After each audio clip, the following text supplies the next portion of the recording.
शेतकरी मित्रांनो, ऊसाचा पहिला डोस जर चुकला तर आपला 80 टनाचं उत्पादन कधीच पॉसिबल किंवा टार्गेट आपण अचीव्ह करू शकणार नाही. तेव्हा शेतकरी मित्रांनो, पहिला डोस हा अतिशय महत्त्वाचा आहे. तो चुकवता कामा नये.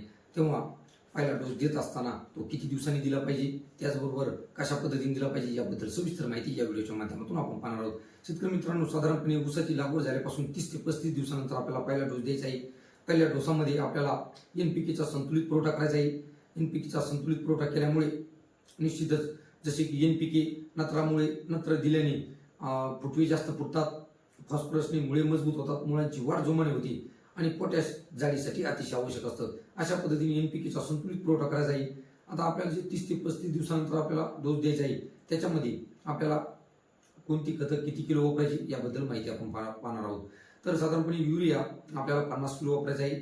सिंगल सुपर फॉस्फेट दाणेदार 50 किलो वापरायचा आहे.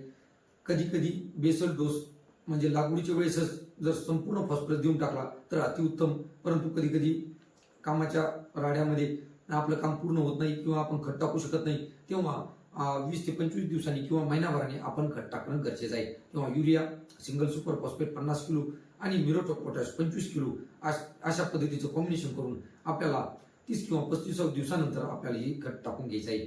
तेव्हा शेतकरी मित्रांनो, हा खताचा डोस अतिशय महत्वाचा आहे. यामुळे आपला सुरुवातीच्या अवस्थेमध्ये ऊस जोरात वाढण्यास मदत होती. त्याचबरोबर शेतकरी मित्रांनो, शेतकऱ्यांचा दुसरा प्रश्न असतो की संपूर्ण 12 महिन्यामध्ये आपल्याला ऊसाला किती डोस द्यायचे किंवा एनपीके किती प्रमाणात गेलं पाहिजे.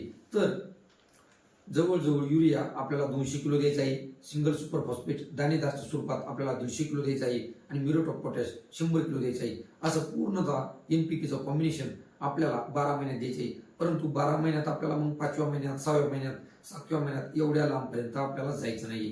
तर आपल्याला संपूर्ण खताची डोस 2 किंवा 3 टप्प्यात आपल्याला 4 महिन्याच्या आतच ही डोस करून घ्यायची आहे, की जेणेकरून आपल्याला ऊसाच्या म्हणजे ज्यावेळेस त्याला खरी गरज असते त्याच वेळेस त्याला ते डोस देणं गरजेचं आहे. अशा पद्धतीने जर आपण नियोजन केलं, ड्रिपचा वापर केला, तर निश्चितच आपला 80 टनाचं टार्गेट पूर्ण करण्यात आपल्याला मदत होईल. तुम्हाला व्हिडिओ कसा आवडला असेल तर लाईक करा आणि आपल्या चॅनलला सबस्क्राईब करायला विसरू नका. त्याचबरोबर आपल्या ऊस उत्पादक शेतकऱ्यांना पाठवायला सुद्धा विसरू नका. धन्यवाद.